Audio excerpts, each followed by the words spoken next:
కూడా బాగానే ఉందా? నువ్వు బీటెక్లో ఉన్నాడు 10th క్లాస్ అమ్మాయి నీకు లైన్ వేసారా? అది నీ గ్లామర్. ఏం లాభం? సొంత పిల్లానికి కూడా సొంగ కాల్స్ కోసం వస్తుంది. అదృష్టం ఉండాలే. ఏంట్రా చూస్తున్నావు? తేడాగా చూసావో? ఓ తిప్పేసుకుంటుంది తిప్పులాడి. బాబు కేజీ శనగపప్పు కట్టు. కేజీ 120 అండి. పర్లేదు బాబు కట్టు.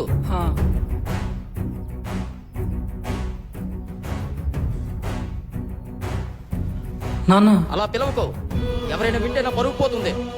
ఇంట్లో వాళ్ళు కాదనుకుంటే ఇలాగే పొట్లాలు కట్టుకోవాల్సి వస్తుంది.